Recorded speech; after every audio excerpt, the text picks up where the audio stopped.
Welcome back to Canada's Boxing Channel and another session with Gerry from Ireland. Gerry, how are you doing today? Not bad, Bob. What about yourself? Pretty good. I just came in from working outside. It's a little bit cold, but it's to be expected this time of the year. Our Certainly. snow is a little bit late coming. Normally we've got a lot of snow by now, but once it's down, it'll be down until March or April or heaven forbid May. So it's not something that I'm looking forward to. Every morning I'm looking out there expecting it to be all white. So it's Yeah. just around the corner. It's nothing you haven't handled before, so don't be sweating it. Yeah, exactly. To boxing, we had I thought, a pretty good card this weekend. As you know, I'm a little bit parsimonious when it comes to buying pay-per-view, but I bought this one, and I thought it was pretty good value for money. What's your take on the card? I have to say, I was very entertained at the weekend. Even from the shorter fights right up until the main event. I actually thought that the main event surely wouldn't be up to much now that we had so many kind of good, entertaining fights leading up to it. And I actually thought the main event, even though it was fairly one-sided affair, I think the main event was fairly entertaining as well. So I would have said that was a successful event, and there was no fights on it that really, you know, I wouldn't describe any of them as stinker at all. So, I Yeah. enjoyed myself. Yeah, me too. I thought when Abdullah Mason started off with Sam Noakes, I thought, oh, wow, the rest of the card isn't going to be as good as this. You know, I was expecting it all to go Yeah, downhill.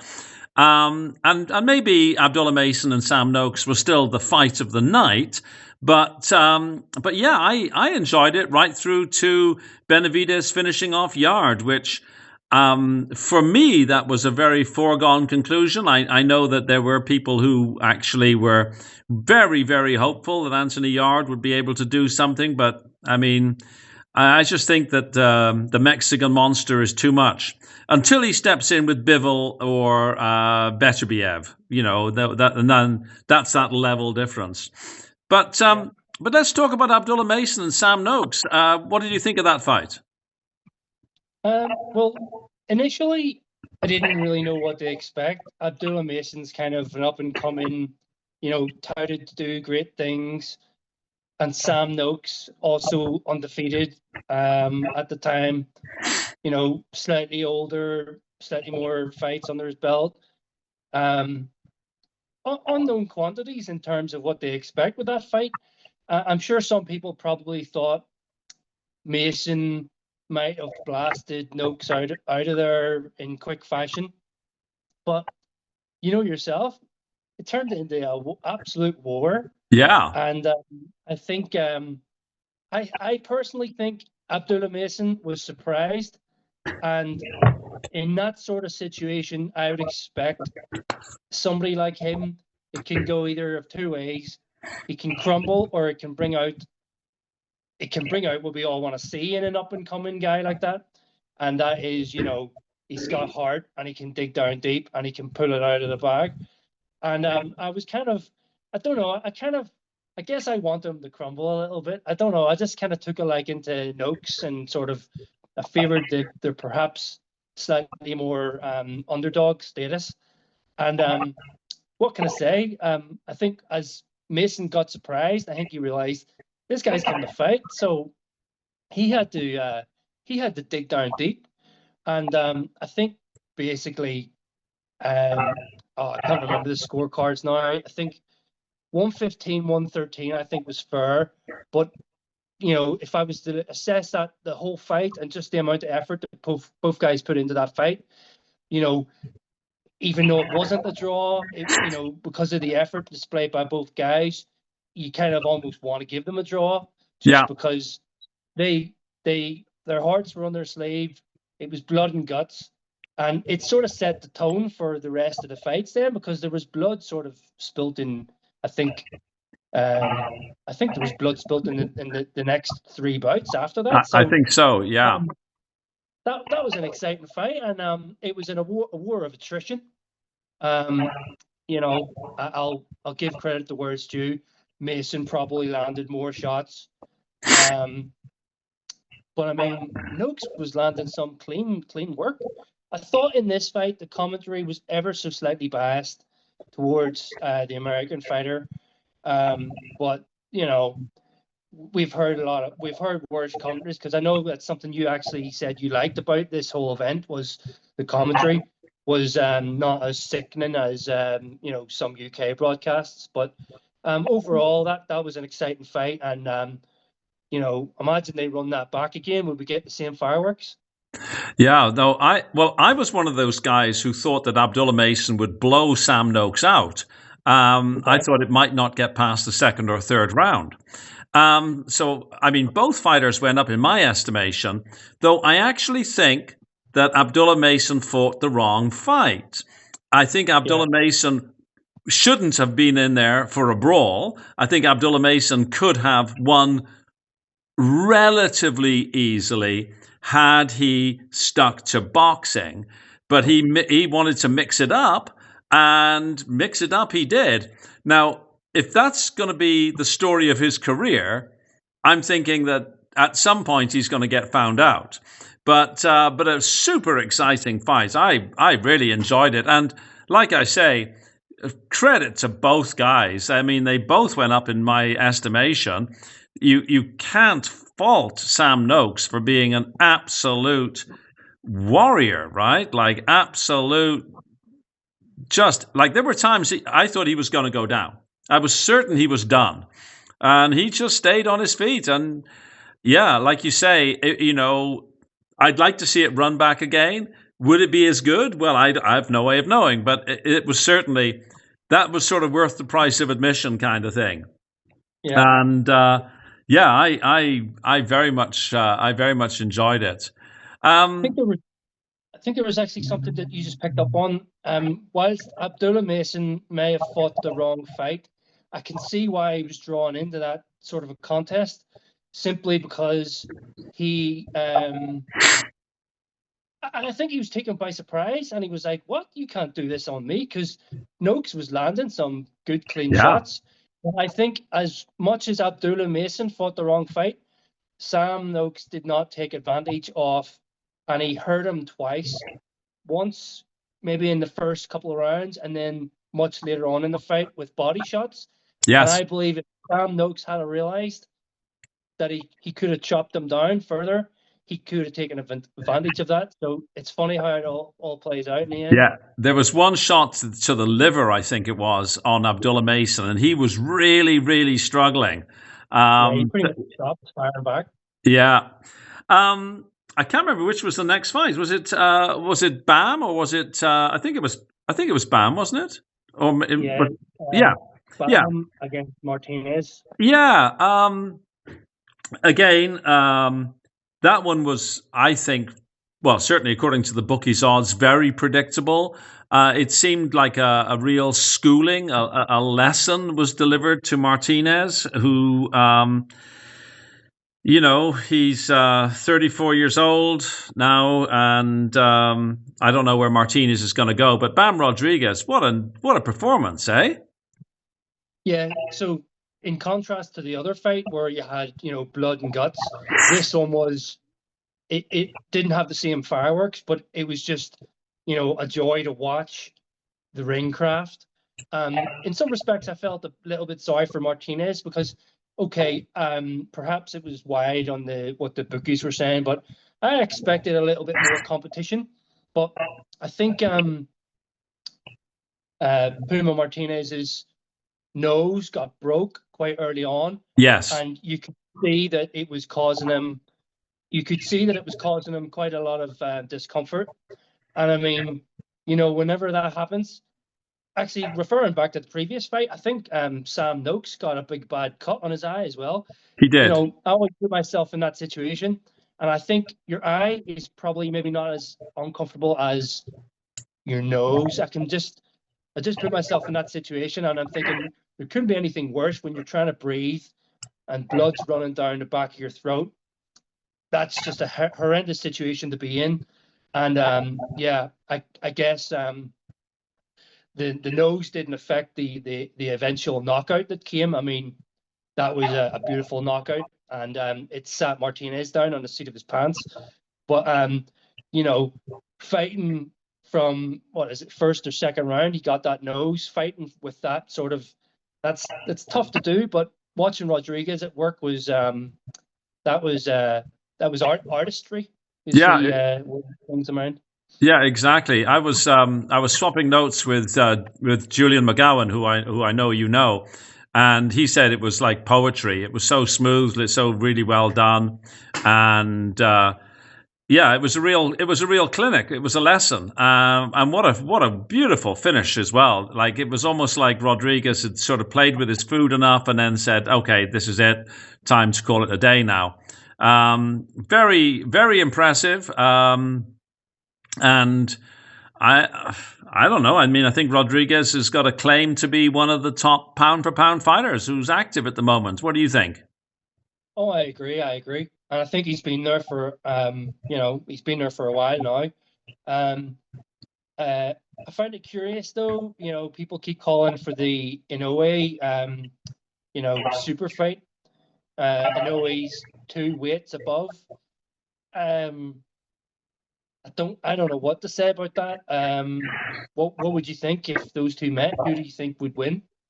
Well, again, with the weight disparity, it's sort of really hard to accept these kind of fights being put together, right? And I think weight disparity at a lower weight is a much, much, much bigger deal than at a higher weight. Like if you've got two heavyweights fighting and one's 15 pounds heavier than another, it's like, well, who cares?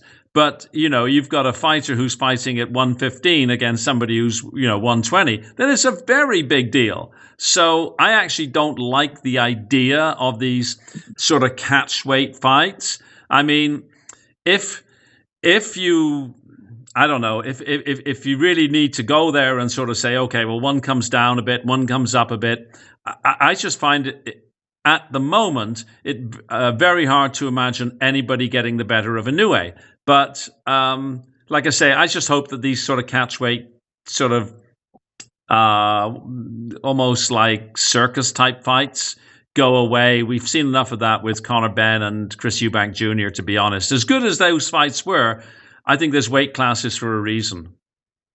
Well, I didn't watch that fight, so that says it all. I'm in the same camp as you. I don't really.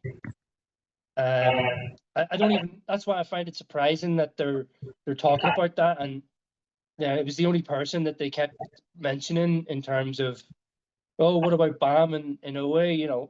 I don't really want to see that myself. So No. I agree. Yeah. And then the fight which I actually won some money on was the Devin Haney Brian Norman fight. Devin Haney was the underdog in my jurisdiction, and so I put some money on him. Not that I'm a massive Devin Haney fan. I honestly I didn't have a dog in the fight with any of these fighters that were fighting on Saturday, but I thought that Devin Haney was, provided he could have gotten over what happened with him and Ryan Garcia, the no contest loss. I thought that Devin Haney would be too much. But what I wasn't expecting was for Brian Norman to be on the canvas. That came as a bit of a shock to me. What's your take on that fight? I think everybody was a little bit surprised. But, if I was to break this down in terms of how that fight went, I was actually enjoying what Haney was doing in the first half of the fight, but towards the second half of the fight, I felt like he rested on his laurels a bit, and I actually find that a real shame because, well, the knockout came in the second round.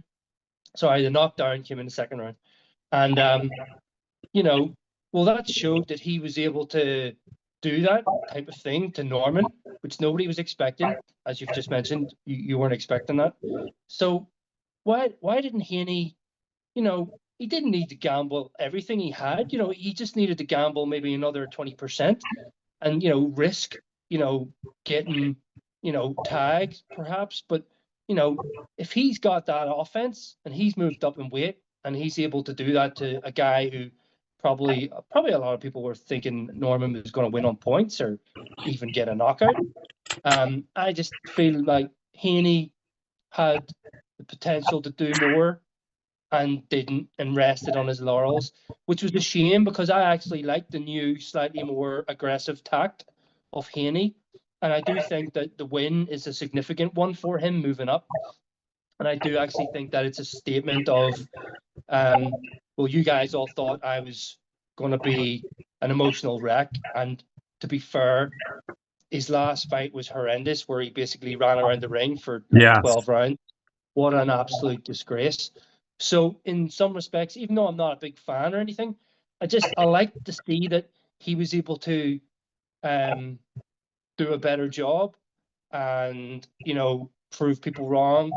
But I just feel like he could have put the foot down a little bit more, whereas I felt like in this one, he put the foot down, showed us that he had more to do, or he had further to go, but chose not to. And that's really disappointing because then Norman actually started to edge his way back in again. But I mean, towards the end, and I really hate this, but Norman turned it into a bit of a wrestling match. Yeah. And my God, how many times did they need to get separated? And nobody likes watching that. I mean, nobody likes watching that. So, that didn't kill me, that fight, but I felt like it was nice to see Haney, I guess, prove people wrong and show that he's capable of whatever at this new weight. Yeah, I thought that after Brian Norman was put down, Haney seemed to be, he had a sense of urgency, almost desperation to try and finish it off. And then he wasn't able to finish it off. And then after that, he seemed quite content to really not give it his all. And I agree with you that he sort of opened the door in the second half of the fight for Norman to come back, but then Norman just didn't have enough. And, in particular, by about round 12, it seemed that Norman really just wanted to literally hang on. But what's interesting to me is whether this division, whether or not we could see Devin Haney unify or perhaps even become undisputed. I was looking at the other champions. You've got Lewis Crocker, who's the IBF, Rolly Romero, who's the WBA, and Barrios, who's the WBC. I think there's an opportunity in this division for Devin Haney, if he's so inclined, to become an undisputed welterweight champion. I have to agree with you. I think what would make him just a slightly more entertaining fighter, though, is if he, he's got crazy ability. He's got amazing footwork. He's fast. He's got fast hands. He's accurate. If he was just a little bit more aggressive and maintained that, I could probably, enjoy what he did a little bit more. And I actually think that there's potential there, like you're saying, for him to become a unified champion.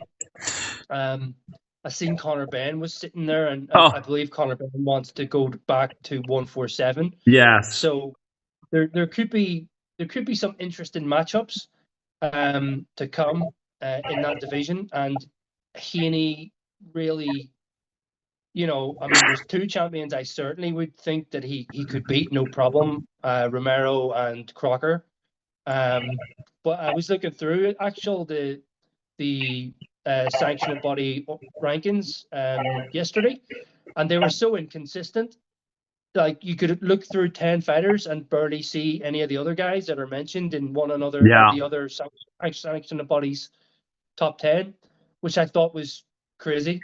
But I actually thought I was looking at the wrong rankings at one point, because I was like, I don't see anybody that was in the previous rankings. I know. Yeah, I've had the same experience. Yeah, it's so bizarre. With respect to Conor Benn was hamming it up, of course. He was lying on Eddie Hearn's shoulder, trying to convey that he was bored with watching Devin Haney. Obviously, Conor Benn would be angling for a big money fight with, I suppose, any of those guys.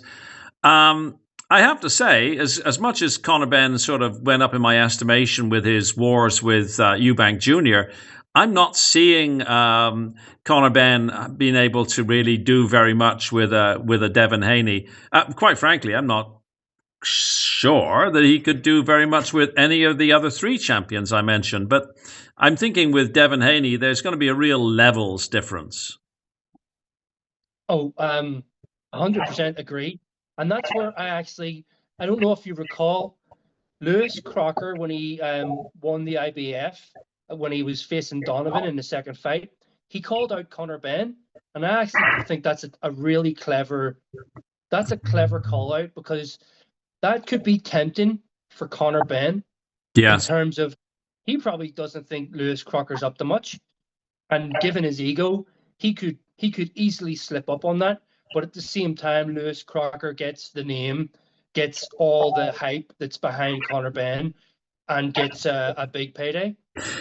But at the same time, go ahead. Sorry, yes, that's very interesting, because Conor Benn brings the eyeballs. Conor Benn's the famous name. Conor Benn is the money, but Lewis Crocker has the belt. Exactly. To be honest, I would expect Lewis Crocker to beat Conor Benn. I agree. And I would also expect Paddy Donovan to beat Conor Benn. I'm not sort of, trashing Conor Benn because of any reason, but I just don't see Conor Benn being that good, quite frankly. Well, we haven't. None of his opponents previous have been relevant in terms of top 10 guys in the 147 division, and then beating a middleweight / super middleweight who is at the end of his career, has taken a lot of punishment, has been knocked out a couple of times, who shouldn't have taken the second match because he's got egg on his face, because he beat Conor Benn conclusively in the first fight, and nobody questioned it.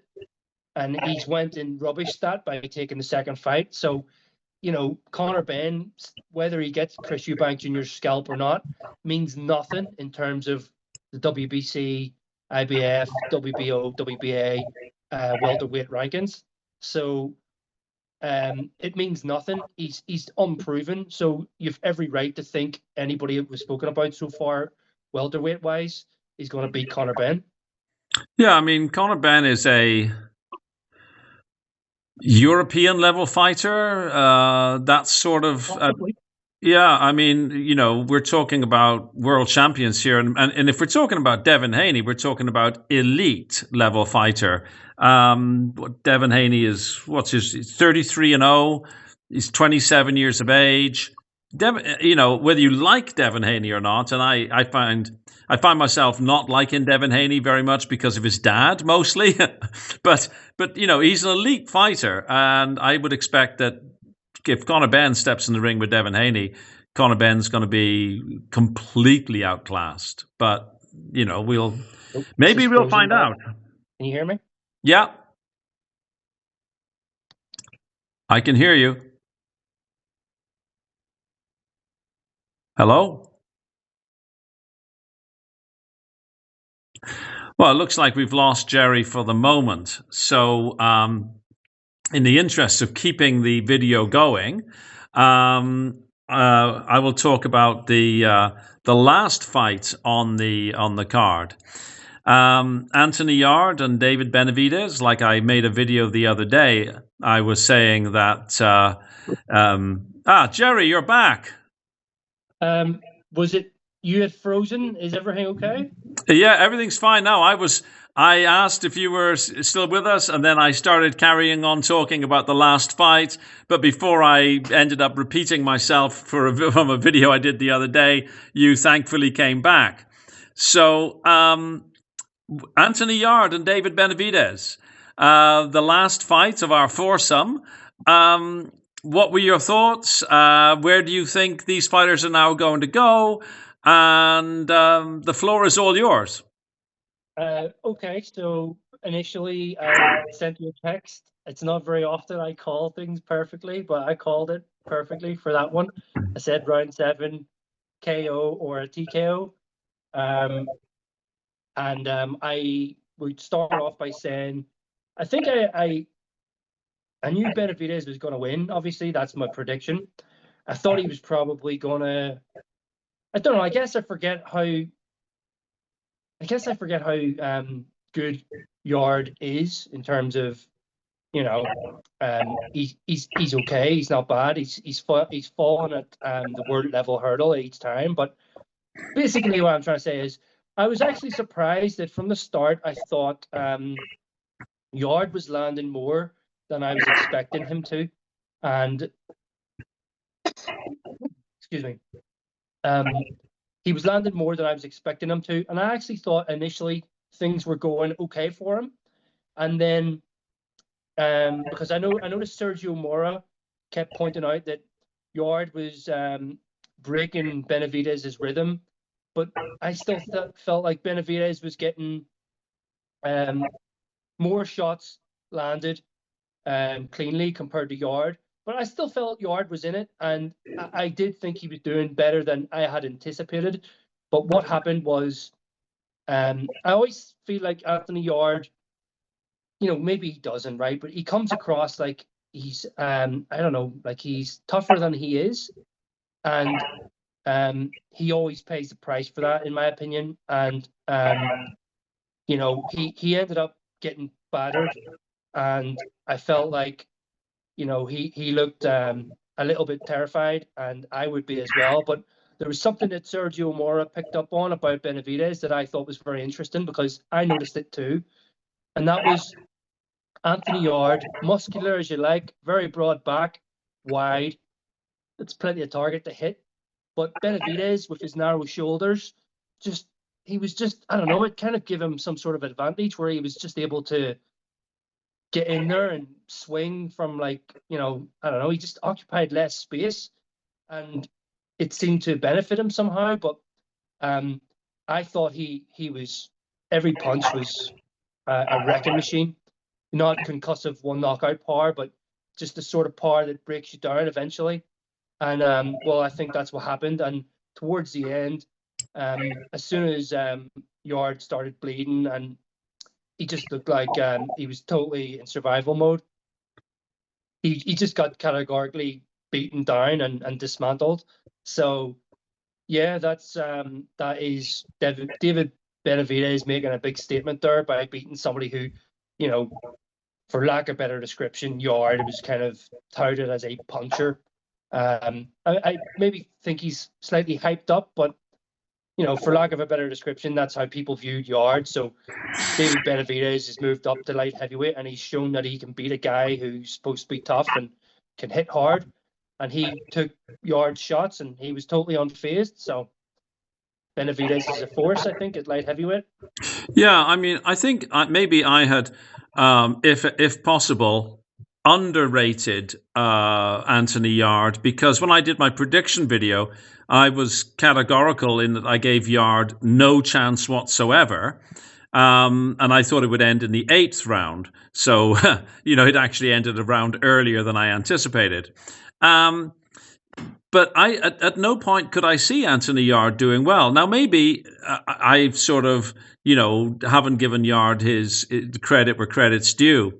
But I thought that somebody who lost a decision against Lyndon Arthur had no business being in the ring with Benavidez. Now, I know that he corrected that. He fought Arthur twice more and put a win in the column. But I thought that Yarde would have had to start super fast, put Benavidez on the back foot, and I just never saw that as a possibility. I think Anthony Yarde has done well. He's had a great career. He's lost now to 3 potential future Hall of Famers, and he corrected his mistake against Lyndon Arthur. But at 27-4, he's 34 years old. I'd be looking to hang the gloves up if I was Anthony Yarde. What do you think? I agree. I think, I just always find this something I can't ignore. I think Anthony Yarde looks better than he really was. I mean, I remember 10 years ago when, he was being touted as being this and being that, and he was going to be a killer. And quite frankly, he's never been that way. As soon as he stepped up, athletic guy, he's got some skills. I don't know. I think he's lacking the actual mindset, or he's given the wrong plans when it comes to fights. But I think he's, for the most part, fallen short of what we were told he was going to do. So, yeah, I think he's made a lot of money, Bob. So I don't see what his reason for hanging about is, other than to maybe have one last fight with Joshua Buatsi. Maybe Buatsi is the fight to cap the career. Personally, I would favor Buatsi in that fight, but if I was him, I would call it a day. As for Benavidez, I'd like to see Benavidez against Bivol or Beterbiev. Probably me and every other boxing fan on the planet. I agree. And I believe Bivol has sparred him before, so that's an interesting fight. I think Bivol beats Benavidez, and I think Beterbiev does as well, except Father Time may have something to say about Beterbiev. That's my sort of back of the envelope, guess without having spent too much time thinking about it. That's not bad. I think that's a fair call. I guess we need to see Beterbiev out there again, just to see how much he has declined, because he's kind of my age, so he's already stressed his career longer than any man should, and that's incredible. So let's just see what he's got left. Absolutely, I would agree.